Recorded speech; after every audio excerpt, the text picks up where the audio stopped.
Hello everyone.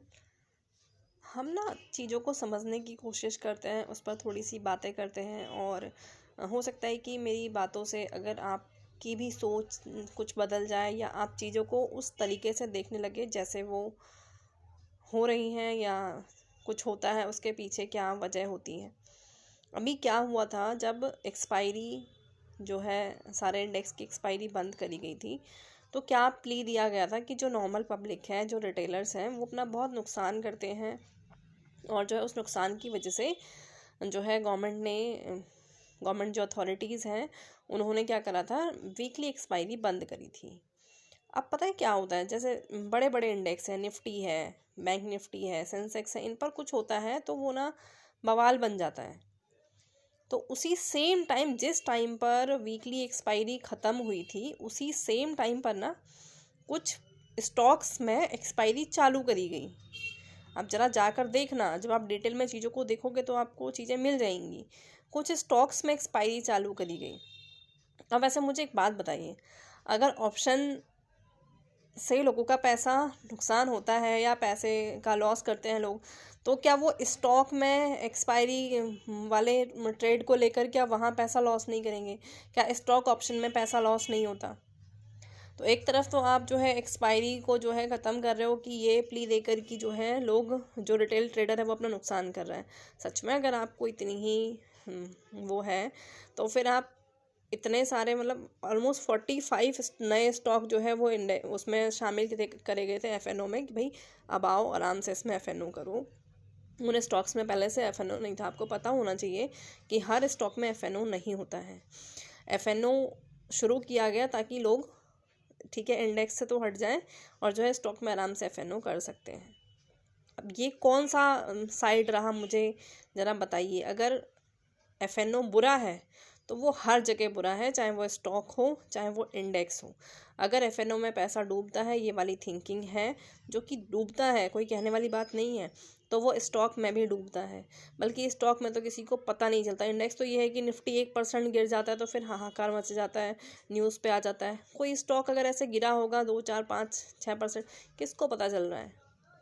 और जो वो स्टॉक शामिल करे गए थे एफएनओ में, उनका आज बहुत बुरा हाल है।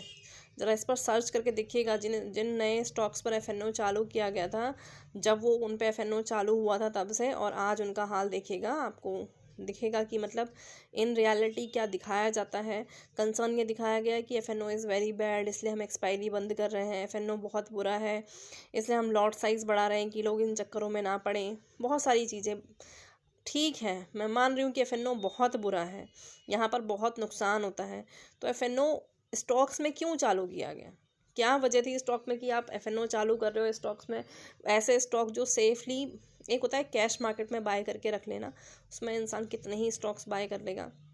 जो बाय करता है वो इन्वेस्टमेंट की तरह एवरेजिंग कर करके धीरे धीरे बाय करता है। हाँ, तो वहाँ पर एक अलग बात होती है। अब आपने कोई स्टॉक जो है, जो लोगों के वो फेवरेट स्टॉक्स में थे, जिन्हें एफएनओ में शामिल करा गया और उनकी आज ऐसी दुर्गति हो रखी है उन स्टॉक्स की कि क्या ही कहें। तो देखिए, चीज़ें बहुत सारी होती हैं, उन चीज़ों को हम कैसे देखते हैं, कैसे समझते हैं, गवर्नमेंट क्या कह रही है, अथॉरिटीज़ क्या बातें करें। अब इस टाइम पे जो ये चल रहा है ना, सोशल इन्फ्लुएंसर, ये जो सोशल मीडिया इन्फ्लुएंसर, इन पर बहुत ज़्यादा स्टिकनेस लगाई जा रही है। मैं नहीं कहती नहीं लगानी चाहिए, लगानी चाहिए, लेकिन ये कहीं ना कहीं ऐसा भी है कि जो चीज़ें एक्चुअली में हो रही है उससे ध्यान डाइवर्ट करने के लिए बहुत ज़्यादा सोशल मीडिया इन्फ्लुएंसर को टारगेट करा जा रहा है।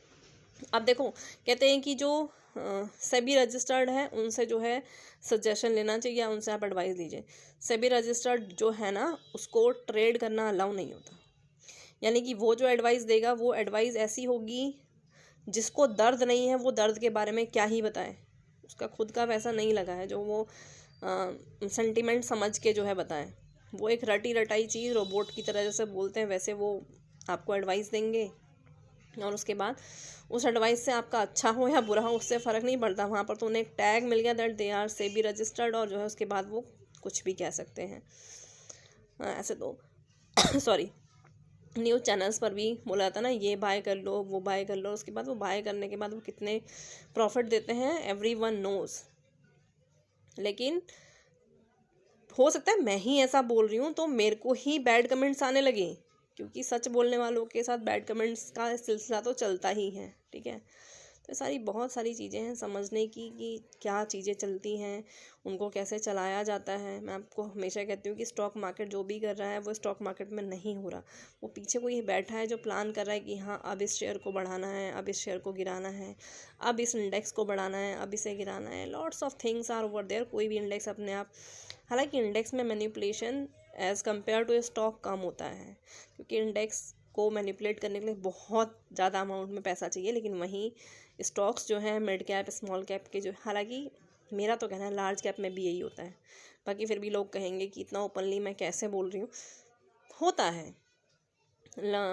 हालांकि स्मॉल कैप और मिड कैप ज़्यादा बदनाम है, तो उसको सभी कहते हैं कि वहाँ पर स्टॉक मैनिपुलेशन बहुत ज़्यादा होता है। कोई किसी भी स्टॉक को कुछ पर्टिकुलर ग्रुप्स जो हैं, कुछ पर्टिकुलर लोग वो कंट्रोल करते हैं, अपने हिसाब से उसके प्राइस को पंप किया जाता है और फिर एक लेवल पे ले जाके उसे डंप कर दिया जाता है। ये स्टॉक मार्केट की सच्चाई है। हर्षद मेहता वाला स्कैम सबको याद होगा ना, वहाँ पर भी तो यही था, पंप कर करके जो है पब्लिक का पैसा फंसाया गया, उसके बाद सीधा डंप कर दिया था और बहुत सारा पब्लिक का पैसा डूब गया था। चलिए, स्टॉक मार्केट पर हमारी बात इसी तरह कंटिन्यू रहेंगी। जो जो चीज़ें मुझे अजीब लगती हैं या मैं सोचती हूँ कि हाँ मुझे आप लोगों के साथ शेयर कर देनी चाहिए, मैं कर देती हूँ। बहुत सारी चीज़ें अभी चल रही हैं, चलती रहेंगी, बस नज़रें बनाए रखिए और उसी हिसाब से अपने आप को सेफ़ और प्रोटेक्ट करके रखिए। वीडियो अच्छी लगी हो तो लाइक शेयर सब्सक्राइब ज़रूर से कर दीजिएगा।